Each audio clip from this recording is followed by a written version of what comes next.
All right, let's dive right in. Today, we are breaking down Washington state's real estate laws, and I mean really breaking them down so you know exactly how to build a brokerage agreement that is truly ironclad. So let me just ask you point blank, are you positive your agreements can stand up in court? Because as you're about to see, the rules here in Washington, well, they're on a whole other level of strict.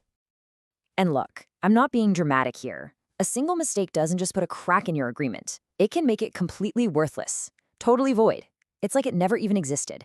The stakes are just that high. To really get this, you have to think of a compliant agreement like a building. It's held up by three massive pillars, and each one is different, but they have to lock together perfectly to create a solid legal foundation. So, here are our three pillars. We're going to start with the absolute bedrock, the Statute of Frauds. This decides if your agreement is even enforceable. Then we'll build on that with the brand new 2024 Agency Act. That's the modern blueprint for how you have to work. And finally, we'll look at the federal gatekeeper, RESPA, which controls how you can legally get paid. Let's start with that foundation. First up, pillar number one, the Statute of Frauds. I like to call this the get it in writing law. And this isn't just a friendly suggestion. It is the absolute non-negotiable foundation of every single commission agreement in Washington, period. Now lean in and look closely at the wording here. The law says an oral agreement is void. It does not say voidable. And that one word makes all the difference. Voidable might mean you have a weak contract you could try to fix. Void means you have nothing. It's a legal ghost. It never existed. It has zero power from the get-go. And you know, this isn't some new, trendy law. This rule has been on the books for real estate commissions for over 100 years. We're talking since 1905. And the goal has always been crystal clear: to stop fraud by forcing everyone to put the most important parts of the deal, especially who's paying who, down on paper and sign it. So what exactly needs to be in that writing? Well, the courts have been super specific about this. You need to identify the broker and the client. You need a clear promise to pay a commission. You need the signature of the person who's going to pay. And this is a big one, you need a property description that's good enough to stand on its own. You can't use other documents to explain what property you meant. If you miss even one of these crucial pieces, the whole thing is void. Okay, so we've laid the foundation. Now let's build on it with the modern rulebook. Pillar 2 is all about the new Agency Act, which got a massive overhaul that just kicked in at the beginning of 2024. And right here, this is the single biggest change to come out of that whole thing. You see, before 2024, the law was kind of lopsided. It only really explicitly demanded written agreements for sellers.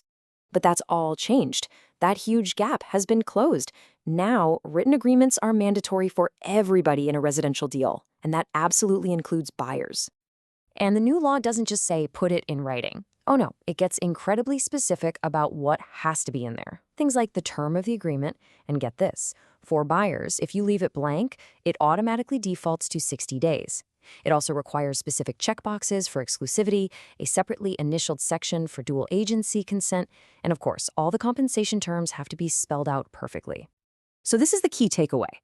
Brokers are now operating under a dual mandate. You have two sets of rules to follow.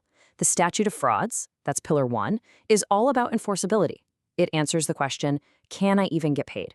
But the 2024 Agency Act, Pillar 2, is about compliance. It answers the question, am I following the rules of my license? You have to satisfy both, all the time. But you know, this new law, it accidentally created a really subtle but potentially huge legal trap, and it's aimed specifically at brokers who work in commercial real estate. So here's the trap. The new Agency Act has this little exemption, a carve-out for commercial buyers' agents. It says they don't have to get a written agreement to avoid a regulatory penalty from the state. But here's the kicker. That exemption doesn't touch the Statute of Frauds. So a commercial broker might avoid a fine for not having a written agreement, but their oral agreement to get paid is still totally void. They have no legal way to actually collect their commission. It's a nasty little loophole. And one more thing on the 2024 law. It did something really interesting. It got rid of the old, vague concept of fiduciary duty and replaced it with a very clear, very specific list of 13 statutory duties.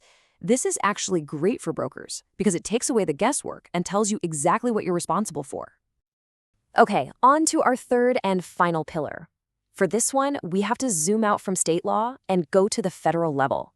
We have to talk about RESPA, the Real Estate Settlement Procedures Act, because it's the law that ultimately decides how money can legally move between brokers. So at its core, RESPA is a consumer protection law.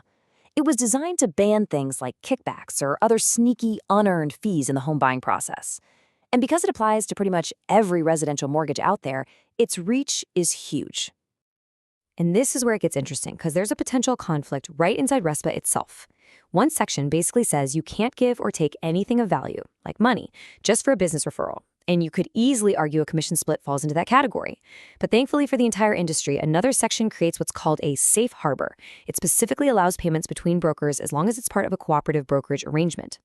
And that safe harbor, it is everything. It is the legal linchpin that holds the entire MLS compensation system together. It's the specific piece of federal law that lets a listing firm pay a buyer's firm without that payment being seen as an illegal kickback. Without it, the whole system couldn't function the way it does. So we've looked at all three pillars: the state foundation, the state blueprint, and the federal gatekeeper. What does this all boil down to in the real world? Let's put everything we've talked about into one final, super practical checklist for crafting that ironclad agreement. Okay, here it is. Step 1, the big one. Get it in writing to satisfy the Statute of Frauds. Step 2, make sure that written document has all the required pieces from the 2024 Agency Act. Step 3, don't forget to provide the agency law pamphlet. Step 4, make sure your commission structure is RESPA compliant. And finally, step 5, always follow your firm's internal rules for supervision and record keeping. And that really brings us to the final critical question. You might have a perfectly written, 100% compliant document. That's great. But is your process compliant? Are you getting that agreement signed at the right time? Are you submitting it to your firm for review when you're supposed to? Because in Washington state, having a flawless document is really only half the battle.